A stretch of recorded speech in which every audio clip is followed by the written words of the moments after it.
Right. And Beth, you pull your when you get up here.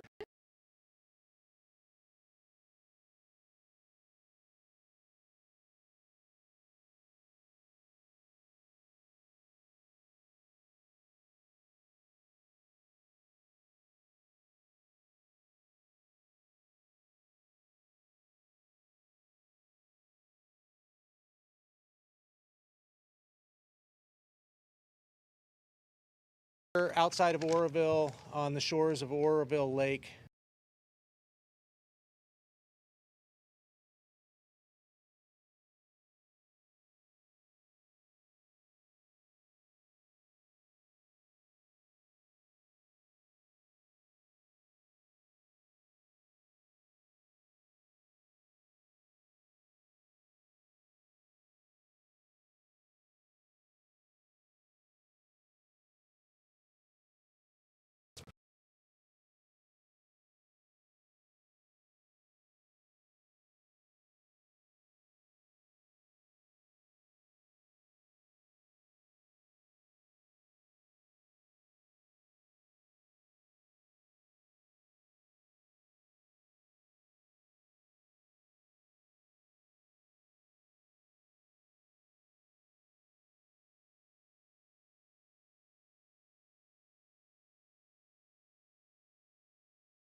To change the tide.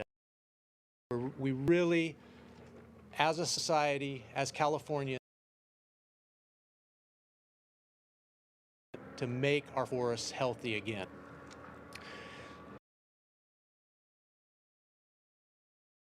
Coming into, I haven't been talking about it up to this very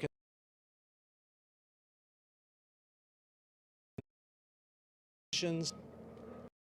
Are seeing dry fuel in some cases. We're seeing fuel moistures. That's what drives activity and the forests, and that is historically low today. It's early. Rainy season's over. Very specific story about her own experience, her family's experience, and what all of this means to Beth Bowersox. Beth? Thank you, Chief Porter. Like Chief Porter said, this is kind of in my family. My dad retired after 30 plus years with the department. My mom was one of the first female firefighters hired by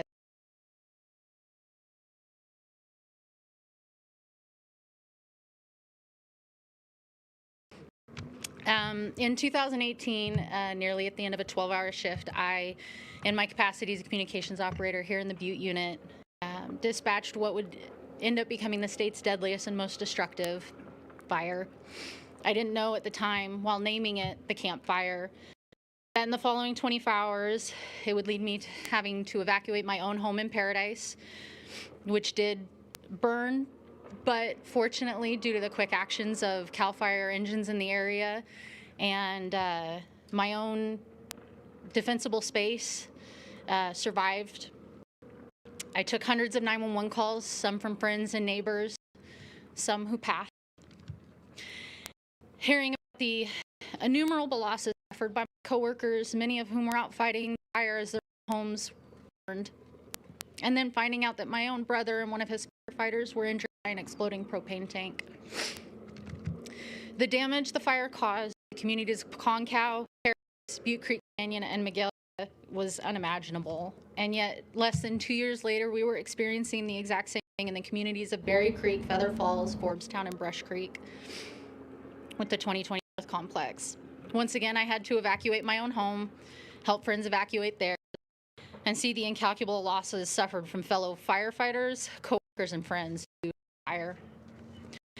As Chief Porter and many in the department have said over the last few years, fires in California are changing. The severity and aggressiveness which they burn has increased, as is the damage and losses that they leave behind, not just in property damage, but damage to the land, the environment, the communities, lives, and the trauma suffered by evacuees, survivors, and first responders.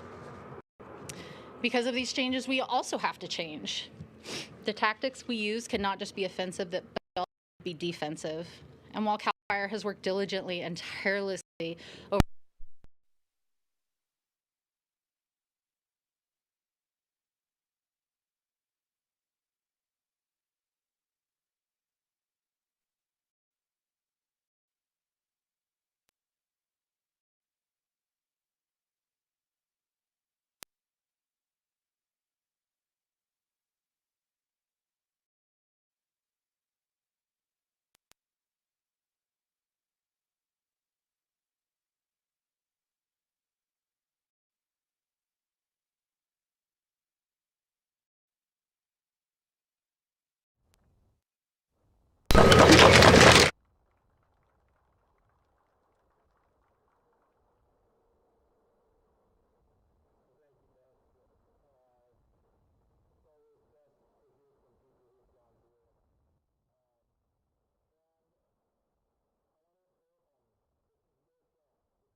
in the budget, but early action is key. We don't have to finish a project in order for it to have positive impacts. The first day that a project is started, there are impacts. It might be that first day and the morning of the second day a fire starts in an area that piece of the project was key to stopping, or key to allowing firefighters the opportunity to actually take a stand and keep a fire from burning up into a community. Every single day matters. That's why this early action is so important.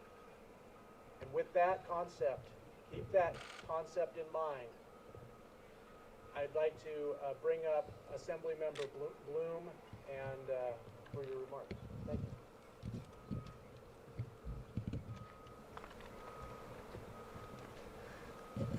Thank you, Chief Porter. I represent the 50th Assembly District down in Santa Monica, so I'm a long way from home, but no stranger to wildfire. Most recently, the fire that ripped through the Malibu area and much of the Santa Monica Mountains about a year ago. And I want to begin by thanking Governor Newsom, thanking my Senate colleagues, particularly my negotiating partner, Senator Wajkowski, all of our staffs, and particularly the Speaker of the Assembly and Assembly staff, and my fellow colleagues for supporting us all and for collaborating together to get this done. Last year's devastation clearly galvanized our collective resolve to do something more. Last year, we spent about $9 billion in California resources in fighting fires that, if you look at the map, covered virtually in the entirety of the state of California, from the east to the west, the north to the south. There were fires almost everywhere. So in the aftermath of that devastation, 9,400 fires, 33 lives lost, almost 4.4 million acres throughout the state, the worst fire season ever. In the aftermath of that, we decided to hold hearings in Sacramento that were 100% dedicated not to fighting the fires, because although it was tough, we had the economic resources to draw on to do everything we could to fight the fires. But we have had an emerging understanding that we're not doing enough to prevent them in the first place. And so that became the topic of our hearing in the fall. And then we were grateful to learn when the budget was released in January that the administration was on the same page. This issue of prevention was front and center, and $1 billion was proposed. Much of that money, as Chief Porter said, for early action, and then additional funds in the June budget. What does early action mean? It means that instead of waiting until June and then allocating money, and then in the months subsequent, money gets allocated, we're allocating money that will be released immediately and can begin to do good almost immediately. We also wanted, and because it was early action, we wanted these projects to be shovel ready. So that was something that we focused on in our subsequent consideration of the governor's proposal. These funds needed to be this $1 billion needed to be about prevention and not suppression, because we know that the funding is there by and large for the suppression needs that we have. And very importantly, particularly for folks in Southern California, we wanted to make sure that the funds that were going to be in this prevention package, that they were appropriate to the region. So in Southern California, for example, we have a lot of chaparral areas. It's much different from the terrain here. And the prevention methodologies that apply in chaparral are different to the woodland forest, and we wanted to make sure that all of the money was spent appropriately. The resulting agreement that was entered into that became the basis for these budget bills that we're here to sign today respected all of these priorities. So I'm very proud of this accomplishment. And I want to close by talking about my son, who, like Beth Bowersock, is in the fire service as well. He's a firefighter in Culver City. He's been called out on a number of strike teams and has been out in the field. And he happened to be over for dinner Sunday night. And so we spoke about the effort that was coming to a conclusion on Monday on the floor of the Senate, on the floor of the Assembly, and that will be signed today. And he said, you know, Dad, we're already expecting that we'll be called out in short order. We know that there are going to be additional fires. We know that every fire season over the past many years has been successively worse, culminating in what happened in 2020. And so he told me he knew he was going to be busy this year, and that reminds me that the focus here is on how much work lays ahead of us, and we need to be conscientious about making sure that this very important funding that we provide this year continues on into the future, because we won't get it all done this year. It needs to be a continuous effort. So thank you again. Thank you, Governor, for your leadership on this issue. Senator Wojciechowski for being my partner. Let's resolve to continue to work together on this issue in the years to come, and always with the goal of growing our efforts on preventing fires so that we have fewer of them to actually fight. And it is my pleasure now to introduce my friend and colleague from Fremont, Senator Wojciechowski. Thank you, Richard. And for the members of the press, if you have an opportunity to walk by one of our CAL FIRE folks, check out the patch on the side of their uniform, because it says the California Department of Forestry and Fire Protection. And a lot of times we've forgotten the fact that these folks are forestry workers foremost, and then they fire suppression folks. So today is the down payment, or soon the governor's going to come up. I even brought a pen in case he doesn't have one so we can sign this. But this is a package of early action that we want to take to create an architecture for all hands on deck. Chief Porter said he talked to the folks and said, really, what you can do to harden your house individually, cut down some excess or pick up some excess brush. I guess the former president would act like we're all Norwegians going out there and picking up leaves, but it all counts. And what this bill does, it creates that architecture going forward in the budget year and in the years forward, so we can plug in different amounts of money to get our forests in good health. I think my colleague from the Assembly, who I've worked hard with, don't want to tell you guys any battles that we had with the administration to getting to the point. But what the package does is it gives a little bit to everyone, and it talks to our fire safe councils, our counties, the regional folks, that we're going to need your help. It's not just all CAL FIRE doing this. Loads of this money is going to go to local businesses, local fire councils, so that they can do the work immediately that needs to get done. And it's, as my colleague was saying, it's a wild lands health. So it's talking about wild lands. That means forests. That means chaparral. That means grasslands that are in the north, south, central valley, and that investment, which we will say, try to make the commitment that will continue in the years to come, focuses also on all the different departments that are part of the state mosaic. There's money in here for the state parks and the fish and wildlife, $30 million, but those are local funds. These folks are going to contract with the local people that are in the parkland area to make sure that those jobs and that work gets done. It's comprehensive, it's balanced, it's thoughtful, and it takes the long approach, the long game that we need to do. And again, it's just a down payment.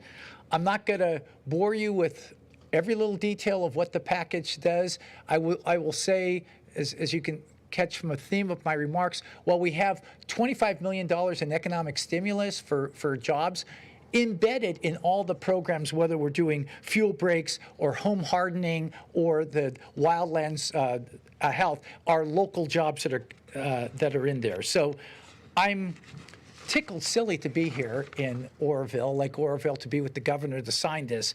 And this pandemic, it's a sign of the times. Besides having the mask on, if you just think in 2021, earlier this year, the legislature took actions on the eviction moratorium. We extended that deadline, and the governor's leadership was instrumental in making that happen.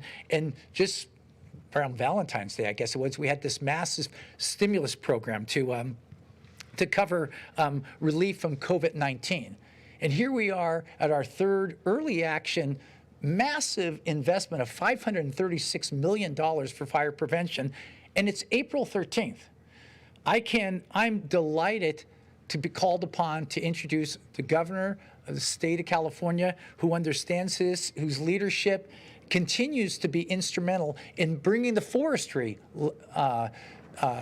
nomenclature back to California. We're all hands on deck, and we're all going to roll up our sleeves and get in this season, next season, for the next decade, for the decade beyond, because that's what it's going to take. Ladies and gentlemen, the governor of the state of California, Gavin Newsom. Thank Thank you, Senator. And let me just pick up on the Senator's comment, because I think it's important to reinforce. I really appreciate the Assembly member and the Senator being here, but I also appreciate the spirit that brings him here, and that's the spirit of urgency, immediacy, the framework that we have advanced over the course of the last number of months to move on priorities for the state of California and 40 million people that trust that this state has their back. And the fact that we were able to move forward as we were working together across many differences on an early package as it relates to rent moratorium, or rather eviction moratorium, on rent support, $2.6 billion. The efforts we did to advance similar amount of money, $2.5 billion of small business grants, and a $3.8 billion stimulus, the Golden State stimulus to working families and the working poor in the states. Demonstrable example of the partnership between our office and the legislature. The fact we were able to move together as well on that action, $6.6 billion to get our kids safely back into in-person instruction. Well over 9,000 of our 11,000 schools now have either reopened for in-person instruction or have a date set for in-person instruction. Again, just further a cause of advancing a framework of true collaboration. And that is not, I assure you, shared all across this country. I have the privilege, including this morning, to speak to my fellow governors all across the nation, and that is not always the case. And yet here we are again in that spirit of urgency and meeting a moment with a $536 million early action to address the pressing issue of wildfires in the state of California. I couldn't be more pleased and I couldn't be more blessed by not only the partnership, but their leadership. Assemblymember Bloom, thank you for your leadership. Thank you for your son's service. Senator Wojciechowski, thank you for your leadership and your stewardship to advance a cause that was intended to be advanced later in the year in June. But that sense of urgency, this early action, brings over half the money that we had proposed to be set aside for wildfire preparedness and preparation and some suppression dollars, and brings it now into the present. When I sign this bill today, we'll be advancing the cause of advancing more prescribed burns in this state, more home hardening support in this state, more efforts to support rural communities and rural economies through wood materials and wood products, and the opportunity to support small businesses through grants and loans to support our collective efforts all across the state. We build partnerships and bridges with local nonprofits as well as conservancies all across the state of California. We do it, as always, with an equity lens, mindful, as always, as the Assembly member was stating, that one size does not fit all. The unique conditions up here in Butte County are very distinctive from the conditions down in Ventura and Santa Monica and other parts of this state. We're also very mindful that we need to continue to do more to support the men and women in uniform. And that's why we were pleased just a few weeks back through an emergency appropriation to provide $80,740,000 to support another 1,399, 1,400 new CAL FIRE staff members to get a jump start and to get moving early on this wildfire season. And I just want to compliment and thank Chief Porter and his leadership and his entire team, to all the men and women in uniform at CAL FIRE. Thank you for your service. Thank you for your heroism. Beth, thank you for putting this in perspective and bringing your personal story when you noted that not only had you suffered a loss in terms of your own home and the bravery, demonstrable bravery of your family members that came to rescue, but the idea that you were taking calls from people you knew personally in those 911 calls, including when you stated this, folks that lost their lives. I can't even imagine what it must be like to be back here talking about that so publicly, having experienced that so recently. So Beth, just thank you for your incredible leadership, and thank you for your courage being here today and bringing this whole issue back home. I was up here a couple years ago at the campfire. I told folks in Butte County I'd come back. It's my 6th time back in the county. We're here for the long haul. We're not just here when the cameras are on. We're not just here when the fires are burning. We want to be here for the recovery, and we want to be here mindful that good enough never is, that this is a constant and never-ending challenge. There is no definition of success. It's not a place. It's more of a direction as it relates to the issues of wildfires. Just consider the spot behind me that's at 4 years of prescribed burns. You got to constantly keep at this. It can't be interested in addressing the issue of preparation. You've got to be committed year in and year out. And that's what's different now is we are committed as a team, as a partnership with the legislature and other state agencies, including now the federal government, no longer a sparring partner, but a working partner. Federal government where we're not addressing headwinds, but tailwinds in terms of the support, a memorandum of understanding doubling our respective commitments to vegetation management and forest management and prescribed burns, to support the Biden administration with resources, not just rhetoric, to help this collective cause. It's a different paradigm. It's a different framework. But we recognize in the spirit of Beth's comments, spirit of Chief Porter's comments, that we have to recognize the hots are getting hotter. The dries are getting drier. Just look at this boat launch. This boat launch is supposed to launch a boat. There's no water behind us. We're now at a reservoir that's a 40-year low. And we're only in the second year of these new drought conditions. It was just a few years ago. We had abundance.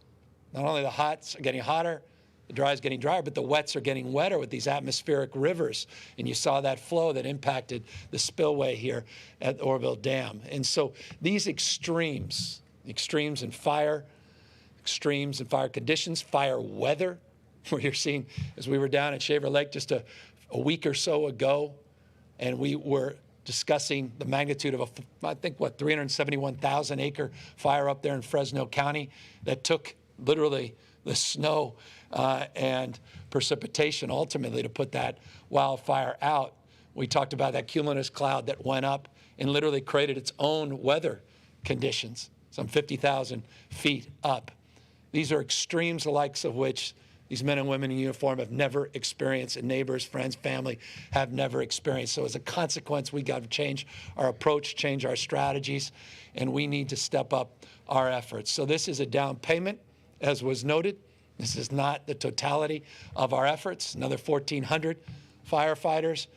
We got the heli-tac crews that are being trained. They'll be fully operational by May. We've got new fire and hand crews, the California Conservation Corps, and the good work that they do each and every day. We're going to support more of their efforts. We're addressing some of the prison population issues and the fire crews by extending from 5 to 8 years the ability for people to take advantage of the opportunity to get out and contribute through public service, their efforts. Again, expanding the pool of available support as well. We are anticipating need for more mutual aid. We have a remarkable mutual aid system. You see that every single fire season when you see folks from Santa Monica and Culver City up here in places like Butte and Plumas and elsewhere helping support the local firefighting efforts. But we also see that from across the country, from as far back east as New Jersey, not just closer west and home, places like Texas and Colorado, New Mexico, and Nevada, let alone Oregon and Washington, have been incredible partners for us. We got more C-130s that will be coming into our fleet. We have more Black Hawk helicopters. They'll also be coming back into our fleet. We have new weather stations, new infrared technology, new IT for early detection, early warning. We have new, more robust firefighting strategies and plans with our investor-owned utilities, including new mandates for PG&E as it relates to wildfire prevention and oversight from the Public Utilities Commission, with real sanctions and real comprehensive plans to address the issues of undergrounding, hardening, all the related issues that need to comprehensively be considered in order to keep this state safe. That said, in closing, what Chief Porter said, I hope people paid attention to. This will be an active fire season. Why do we say that? We say it because we don't anticipate that. We know that based upon the experience to date. More than 2 times the number of wildfires in the state of California we've already experienced since the beginning of January compared to last year. And was just stated by the Assembly member, 4+ million acres burned last year, more than 2018 and 2019 combined. And while it wasn't the deadliest or most destructive wildfire season, it certainly was in terms of the total acreage burned. That said, final words, I want to just extend heartfelt appreciation and condolences to those families that were torn asunder, the 15 people that lost their lives in this North Complex, origin being that Bear Fire.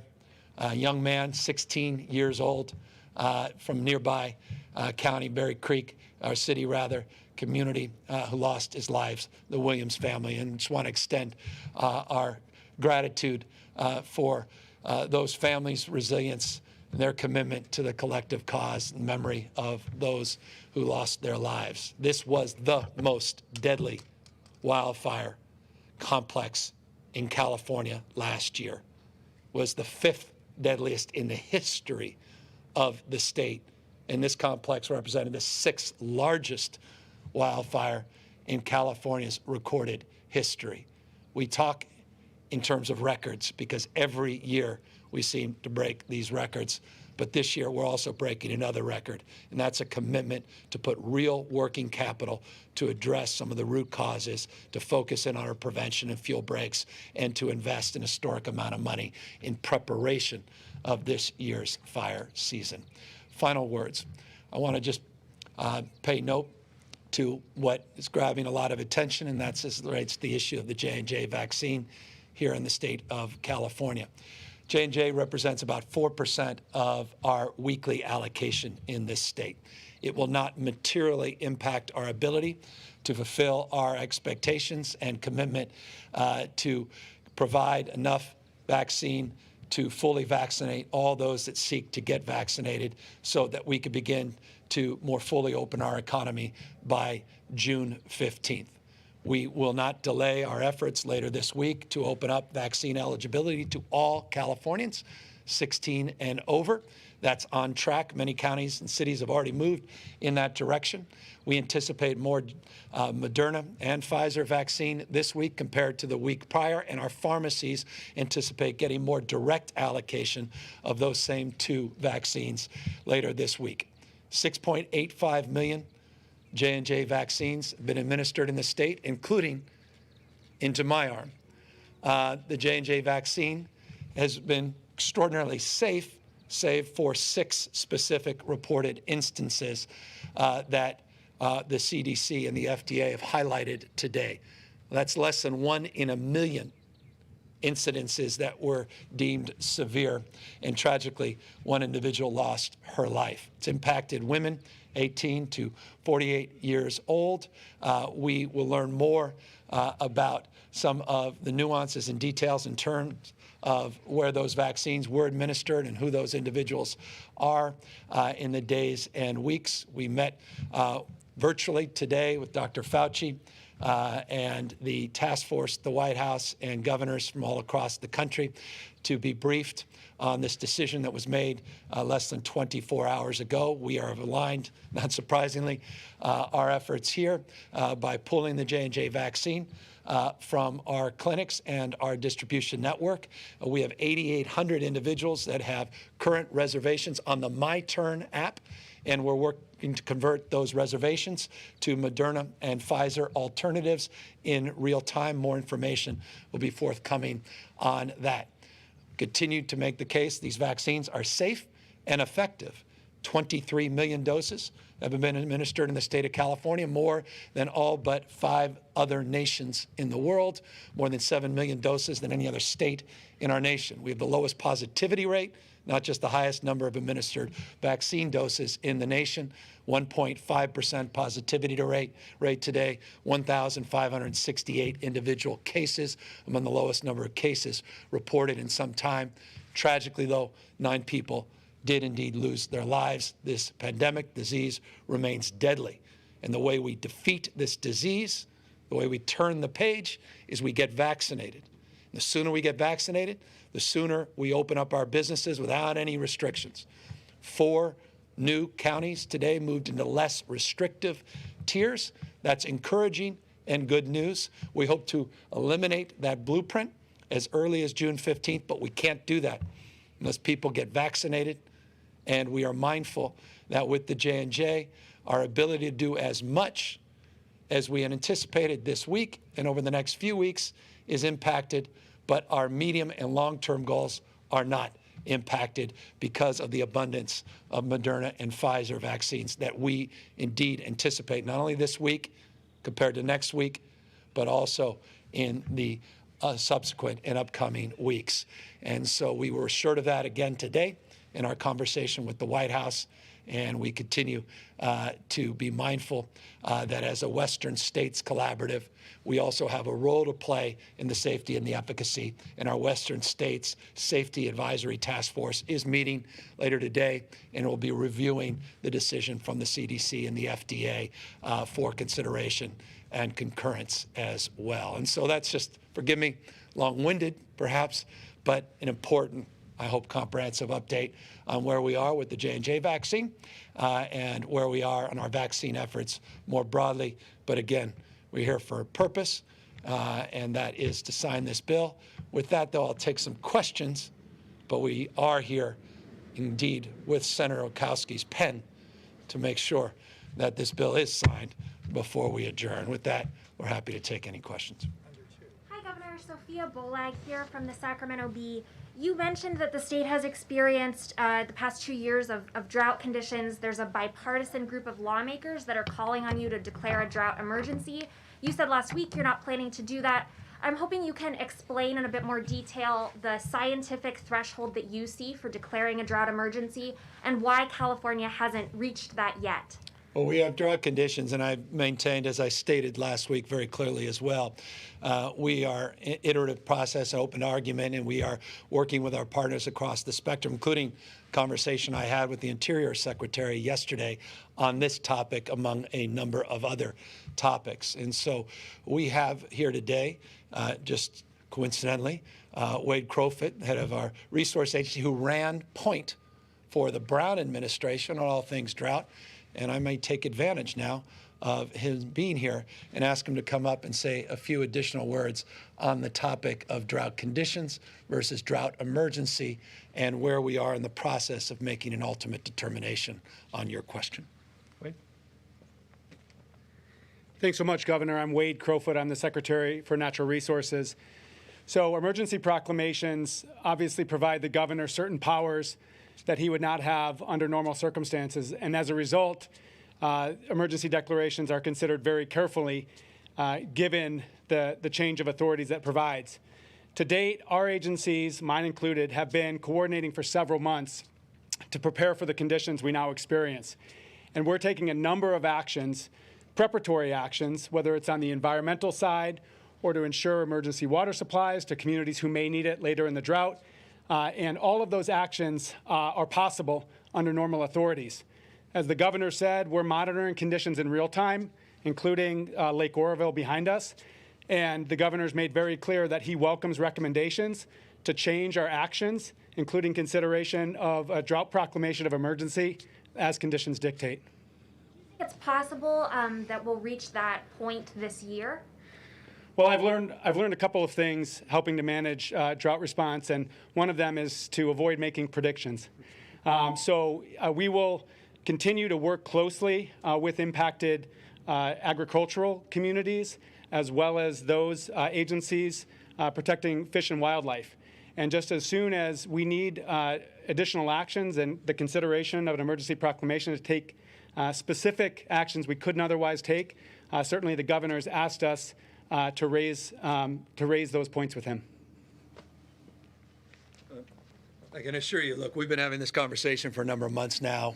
We are prepared to move very quickly when we are prepared to move. But on the basis of the work that we have been doing and the ability and the flexibility that we currently are afforded, we have been advancing a number of efforts. We have an internal team, strike team. We have a task force we've assembled. We have leadership from across the spectrum, including, as I noted, partnership now with the federal administration, and their determinations and decision-making is also critical as it relates to advancing an ultimate conclusion, or at least answering the question more affirmatively. But we'll be talking a lot more about this in the days and weeks, not just months ahead. Hi, Governor. I'm Natalie Hanson from Chico Enterprise Record, the paper of record for Butte County. And I was wondering, has your office reviewed the report from the Independent Public Advocate's Office at the California Public Utilities Commission, which was submitted to PG&E for consideration, outlining 4 key deficiencies in the package, which may not fully address the high-risk areas in marginalized, highest impacted communities, particularly those already recovering from the most destructive wildfires such as Butte County? Had your office reviewed and discussed how to further address gaps in resources for those most marginalized and recovering communities? Yeah, I'll take advantage of the opportunity to more specifically get back to you, and we'll make sure that we'll respond in real time, and I'll get you the details of who in our office has reviewed that in detail, specific to the items that you just referenced. Thank you. Thank you. Hi, Governor Newsom. My name is Christian Lopez. I'm a reporter with Action News Now in Chico. And I was wondering how this money is going to be distributed within the different counties and some of the ways that counties can use these funds. No, I appreciate looking. We're going to be working with conservancies. We're going to be working to provide grant funding. We're going to provide that not only to formal NGOs and community-based organizations, but also to private sector and businesses. It's noted that there's a Catalyst Fund component of this. The Catalyst Fund is to catalyze investments, low-interest loans, to allow private sector entrepreneurs the opportunity to partner in terms of some of our forest management as well as vegetation management efforts. In addition to that, we'll be hiring locally, as we tend to do, as relates to the hand crews and other supports that will provide and supplement the efforts of men and women in uniform, particularly through CAL FIRE. As it relates to the actual distribution, we didn't lay out a 58-county strategy with specific prescribed dollars attached, but we provided in what was, I think, significant, and I'm very grateful to the Assembly member and the Senator, we provided flexibility that we haven't seen in the past to provide different counties that have different requirements and different distinctive conditions the ability to access these dollars, when in the past those dollars were set aside with prescriptive language that often made places like Santa Monica Mountains and Ventura County and the unique conditions there ineligible for some of those grant funds. But $536 million portions of which, if you can, we'll provide in the press release, you'll see specifically which percentage of those dollars are apportioned for what specific purpose. Okay, and you mentioned that we're getting a jump start before the fire season. How quickly is this going to all start? How quickly can we see all this work begin, especially in, like, for example, here in Butte County? So one of the things I'm very proud of is we moved with urgency a couple of years ago, and I've been in office, seems like decades. It's been 25 months or so, a little over 2 years. And one of the things, first actions that I took as governor was up in Placer County to move forward with a 45-day sprint to expedite the permitting and efforts to do wildfire management, vegetation, and forest management. We identified 35 high-profile projects impacting 200 vulnerable communities in this state, and we committed to a cause to take things that were going to be completed in 10 years and get it done in a calendar month. All but one project was completed within a calendar month. There was one larger project in Santa Cruz Mountains that was extended a little bit into last year and now has been complete. One of the things we also did that hasn't been highlighted and didn't get attention, that goes to your question, we took a process, what we call CalVTP. I'll provide you more information later. And that provided the ability through a program, what we call a programmatic EIR, to assess the conditions in 20 million acres in the state of California, to allow a similar permitting process to take shape. What would have taken decades now will take less than a few years. We have identified 500 additional projects, not just the 35, 500 projects, and we've already identified roughly 60 projects for prioritization. We'll provide you that list of those priority projects, including those that touch and impact this community. You'll see on the boards there the maps of some of those projects that have been completed or are underway, specifically related to communities that have been devastated, least of which community in and around Paradise, impacted by the Camp Fire, and some of the regrowth that's already taking shape there that we also have to manage so that you'll have confidence in our prioritization. Okay. Could we see money going to local fire stations within different cities as well? Well, part of our tradition. Well, when you have Chief Porter here, well, I would be remiss. I'm in politics. He's a fire chief. Let's have him in. Thank you, Governor, and thanks for the question. Related to will this money, portions of it, be available to individual fire stations? What I would like to impress upon, this is an all of the above approach. So we're looking at money that's going to be available for hardening structures in some cases, doing defensible space work in a community setting, doing fuel break and fuel reduction project work in and around communities, and also landscape level health management in order to reduce the intensity of fires coming into communities. Every area of California is eligible through fire safe councils, through other nonprofits, through county organizations, and also fire departments. So everybody should be looking at opportunities to get in here. The grant application period is open, and it closes mid-May. And we'll look at the grant applications that we have for these funds and apply them as was directed through this process, through a very comprehensive but also open perspective, and looking at all opportunities of good projects to fund. This is a down payment. We know that there are going to be projects that are important that we need to get to that won't be a part of the first funding, but they will be a part of funding downstream, and we are committed to continuing this work into the years and hopefully into the decades that it will take to make the whole difference that we need to. Thank you. My final question is, do you have any comments on the current recall effort? We're here to focus on what I think unites Californians, and that's focus on making sure that we're prepared for this upcoming wildfire season, making sure we continue to get shots into people's arms, making sure we safely reopen our schools for in-person instruction, and getting our small businesses back on their feet, and being mindful that this pandemic has not impacted everybody equally, and that is making sure that in our upcoming budget we're addressing the issues of equity in those communities that have been disproportionately impacted.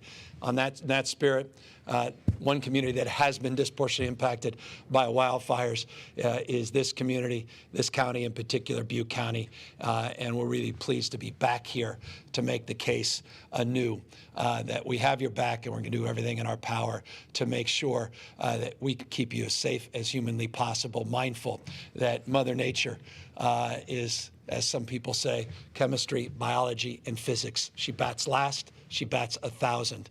And the experience we had last year that led to this northern complex was historic. 12,000+ lightning strikes in just 24 hours, a heat dome over the entire west coast of the United States, world record-breaking temperature in our own state in Death Valley, 130 degrees. Conditions so extreme, so extraordinary, that they broke every record, including a world record temperature. And so that's what we're up against. We're up against a threat and a challenge, the likes of which none of these remarkable men and women have ever experienced. And that's why we need to continue to do more and continue to make the kind of investments we're here to announce today. Thank you. Governor Adam Beam with the Associated Press. Even before today's announcement about the Johnson & Johnson vaccine, you had a sizable group of people in the population that were skeptical of the vaccine or perhaps flat out just refused to get it. In light of today's news, how should you and the state adjust your messaging around the safety and efficacy of these vaccines? Well, we'll continue to do what we've done and put things in perspective. I think Dr. Fauci did it very effectively today in a White House briefing, making the case not only have we administered some 6.85 million doses of the J&J vaccine, but you've had 6 recorded instances of severe conditions. 6. That's 1 in quite literally a million. And so you have to put that in perspective. I had the J&J vaccine and had no side effects whatsoever. In fact, someone asked me, which arm did you get shot? And that was the next day. And I honestly didn't even remember. And I was trying to push to see if I felt it even a bruise. So it's not, at the end of the day, we have a Western States Advisory Committee that provides a second and third opportunity for people to review the efficacy and safety data that comes from the federal government. They're reconvening on that basis. It's not just even a California group. It now includes a number of other states. We'll continue to do our part. But again, we're going to follow the CDC guidelines, obviously FDA guidelines, and continue to remind people of the safety record, particularly the Moderna and the Pfizer vaccines that are now going to show up in more abundance than we've seen in the past. And that's why we're able to keep the timelines that we have previously put into place and not deviate from that commitment to extend the eligibility to all Californians 16 and over. Again, Pfizer's the only one available for those 16 and over. We have emergency use authorization, 12 to 15-year-olds with the Pfizer vaccine. That's pending, and we'll make announcements if indeed that is formally lifted by the federal government after it's reviewed by our Western States Advisory Committee. But again, I think just putting things into perspective, forgive me for the long-windedness, is the most succinct way that we can more clearly not only answer that question, but answer that concern. And finally, for me, does the state have a model for when we expect us to reach herd immunity, and if so, when would that be? Well, again, I fear it's a little illusory, this notion of herd immunity. That's my personal opinion, but it's also professional opinion. Here's why: you have resistancy, you have people that simply are not going to take the vaccine. You have a population, if you're going to reach herd immunity, that must include all of our children as well. And yet we don't have emergency use authorization or authorization broadly for people below the age of 16. You also have to be mindful of the variants. We have 1,097 UK variants that we've sequenced, roughly 35,000 sequence we've done, genomic sequence we've done in the state of California, 1,097 UK variants, over 12,500 West Coast variants. We have South African variants, and we have a Brazilian variant, now 48 Brazilian, 24 South African, 23, forgive me. And so those variants, combined with resistance, combined with the fact that not all of the herd is included in terms of the availability or accessibility of the vaccine, make that question very difficult, forgive me, very, very difficult to answer. And I am not just aligning myself to percentage estimates from 70 to 85 plus, I heard the other day 90% to get to herd immunity. I'm just considering other factors as well. Hi, Governor. Ashley Zavala with Nexstar Media Group. I wanted to follow up. I know the USDA Secretary sent you a letter last month on declaring essentially 50 of California's 58 counties natural disasters due to drought. I'm wondering if there was any follow-up conversation there and the work essentially between the state and federal government on that front. Yeah, almost done it. When I say this, I'm prone, it's not being prone. You may assume this is exaggerated when I say this, but it's not.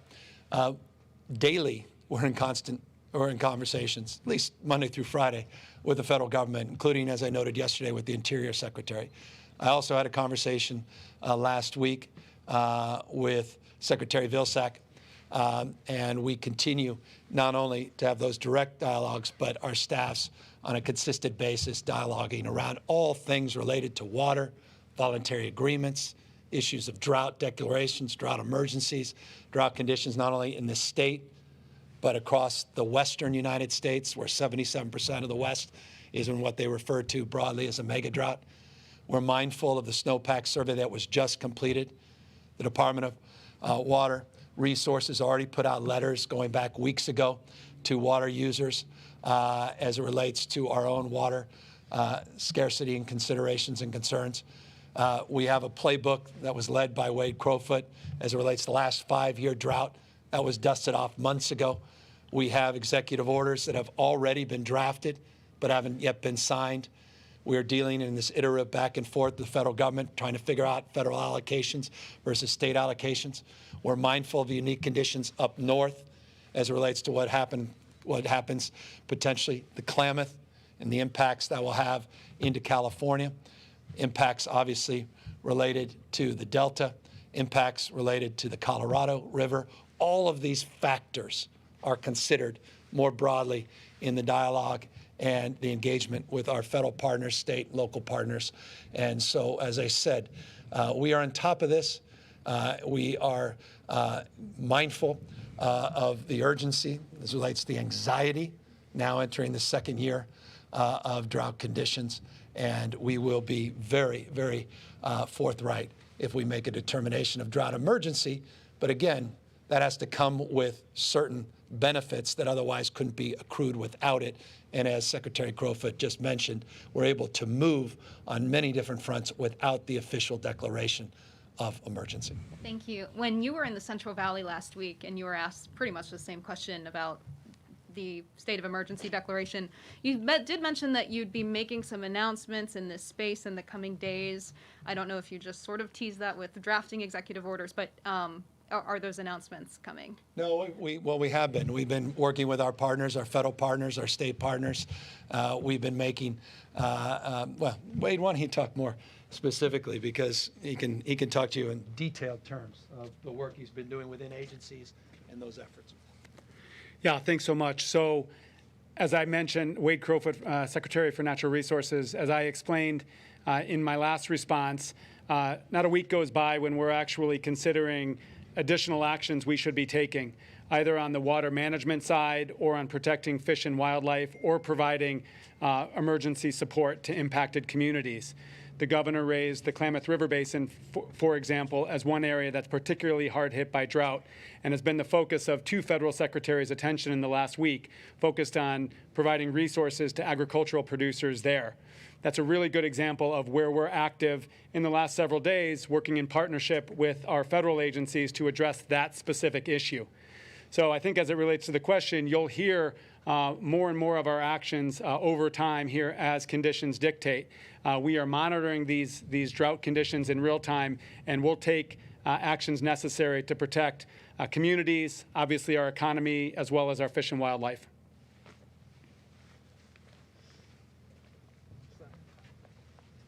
Any other questions? Well, with that, let me thank everybody for being out here again.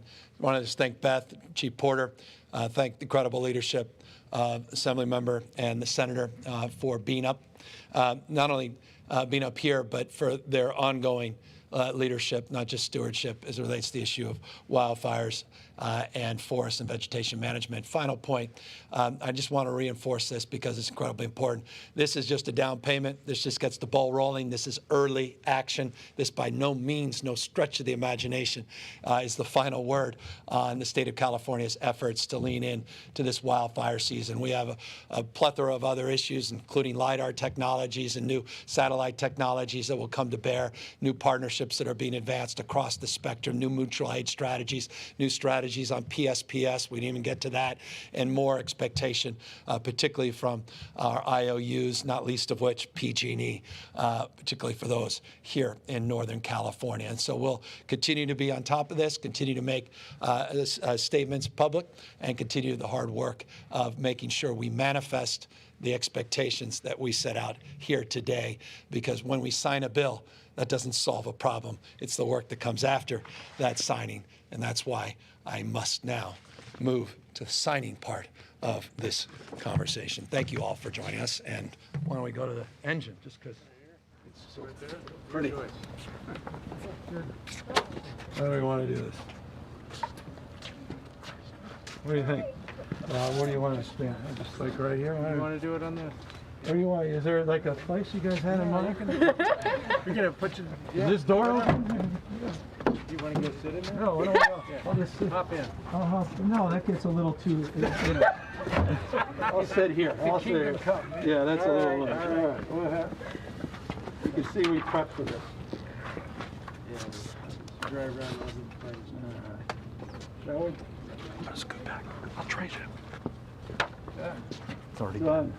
Thank you, guys. And the pen, the paper. Thank you, guys. Appreciate all your work. Thank you, sir. Thank you, Governor. We had a plan. Thank you, Senator. Thank you, Assemblyman. I got to get over here. There you go. So, all right. I'll grab it. You want it? Yeah. Got everything? Plenty more, huh? All right. These are all my friends.